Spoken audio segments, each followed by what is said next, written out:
Alright y'all, this is going to be a reaction video to 60 Days In and what I thought about one of the episodes. Like and subscribe. Please leave a comment if you're interested. Subscribe to the channel. We talk everything mental health. Right now we're going more psych and psych pod, psychiatric nursing, just for right now that is. So let's just go ahead and jump right on into it. No edits either. So I was watching 60 Days In and I've seen multiple episodes, for example, right? And you know, they're very interesting. You learn a lot from it, and especially from somebody who works in the psych field, regardless of your role. If you've worked in an inpatient setting, a lot of the same principles apply. And what do I mean by this is, what they show on 60 Days In is it's a county setting, okay?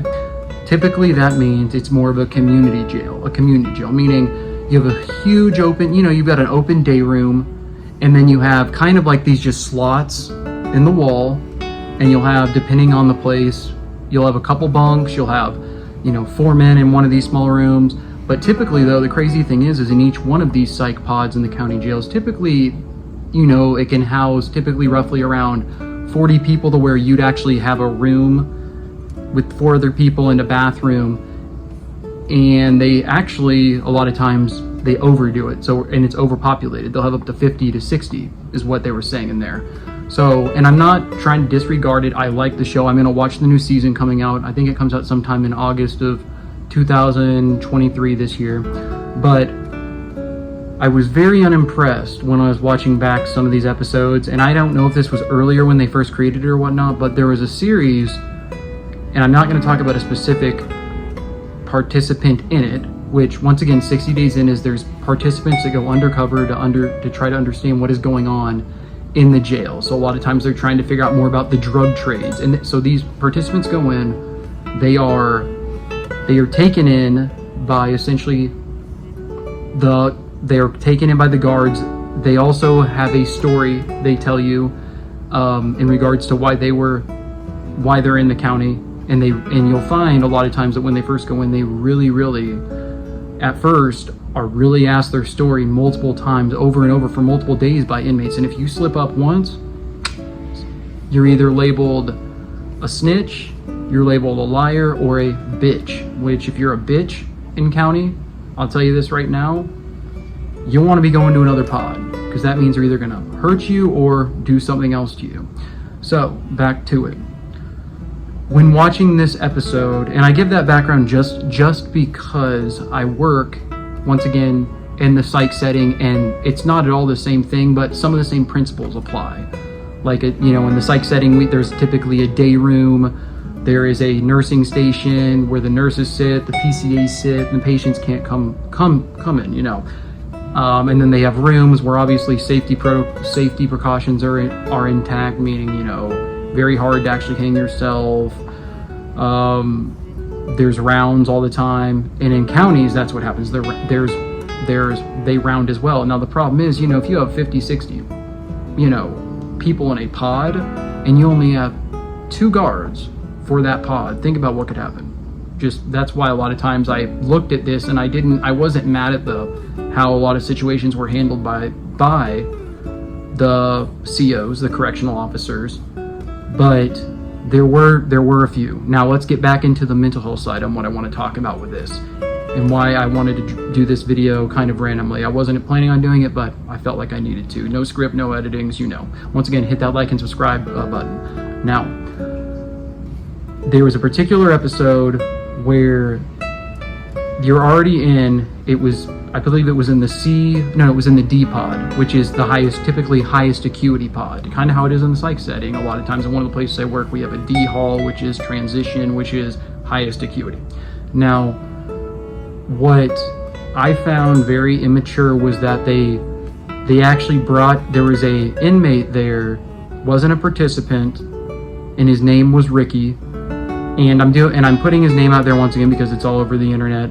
And throughout the season, he's clearly somebody, I don't know for sure, but based on what I've seen, he's a person with paranoid schizophrenia. Try to avoid saying schizophrenic, it's offensive. But he's definitely a paranoid, he definitely has paranoid schizophrenia, and also he uses drugs. So you see he's definitely, kind of tweaking. You can tell he's used a lot of meth.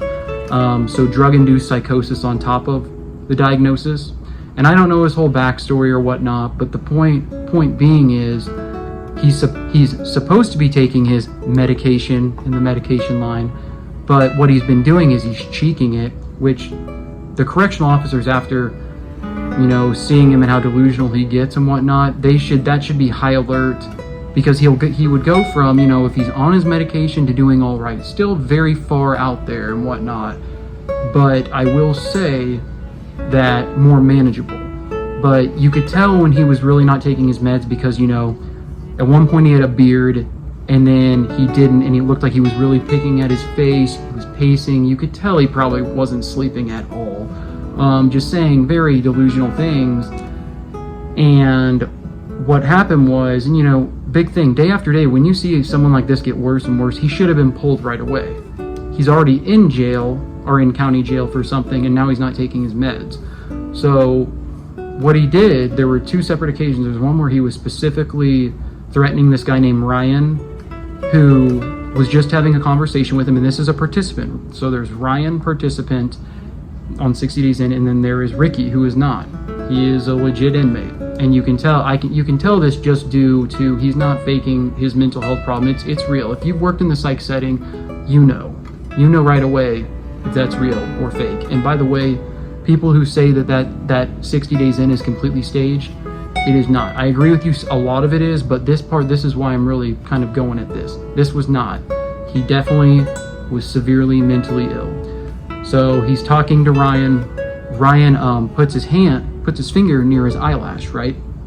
And puts it down, and while they're having a conversation, Ricky just says to him, he goes, "Why are you picking your eyebrow? Why are you picking your eyelash? You must not be interested in me.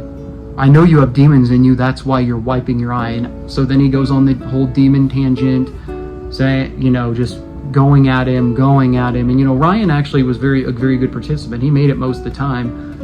He even, when he was talking about it, he was even saying a lot of times, like, I've been with people like that, I've worked with people like this before in my past life.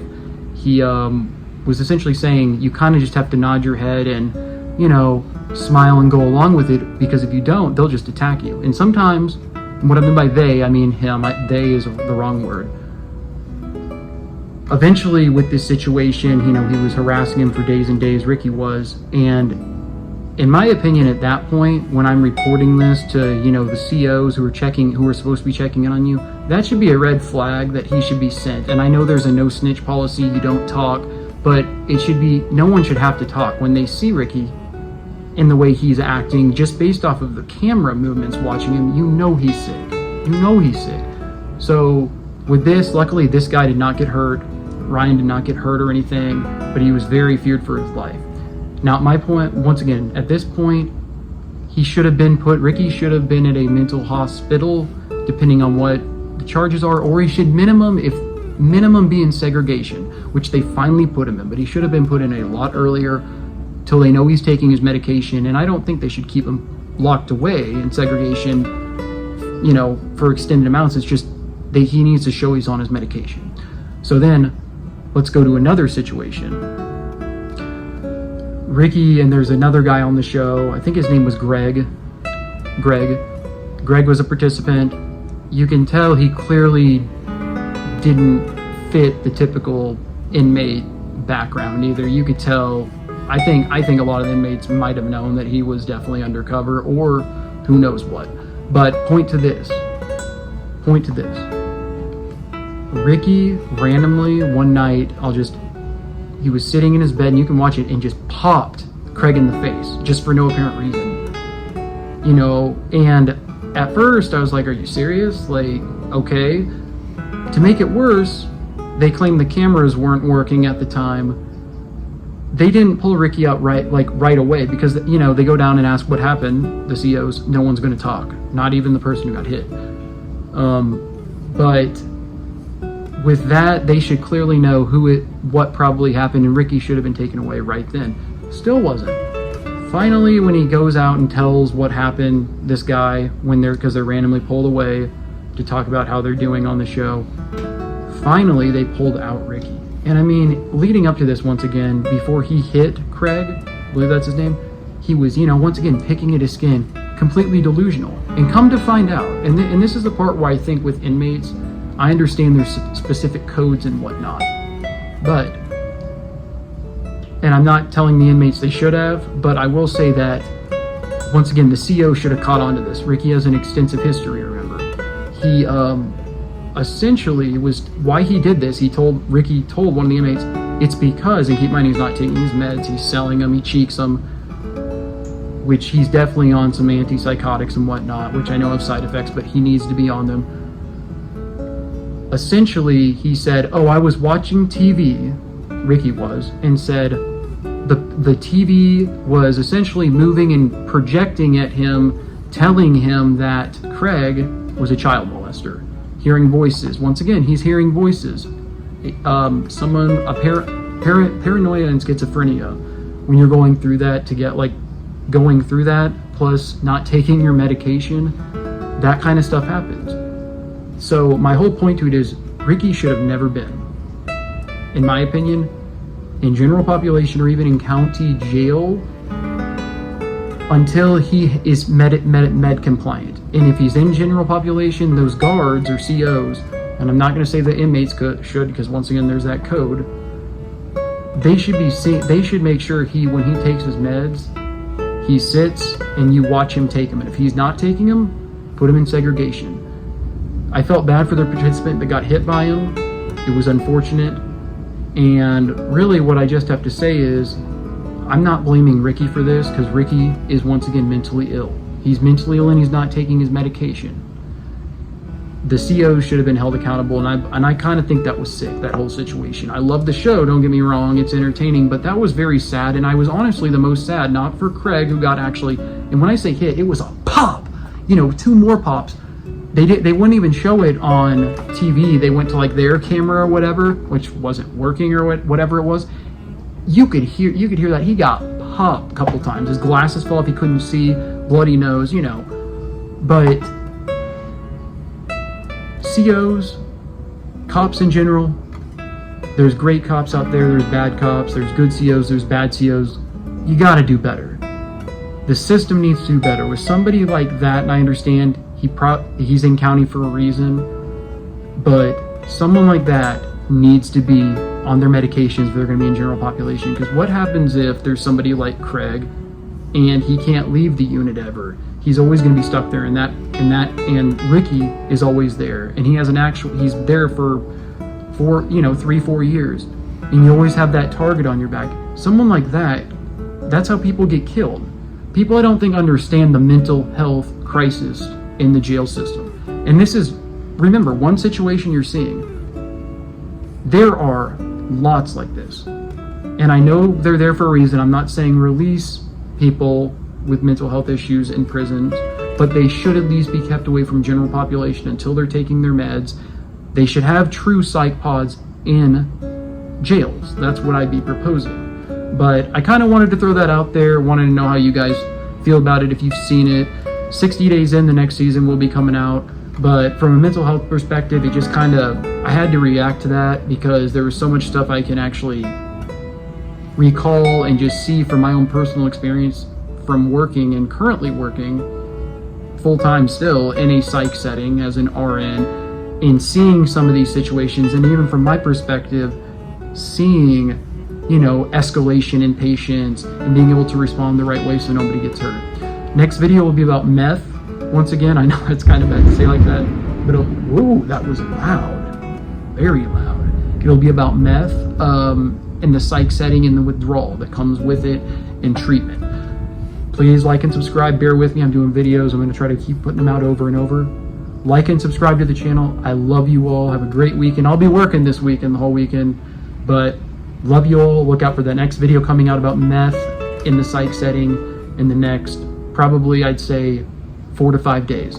Love you all, hope you enjoyed the video, more to come.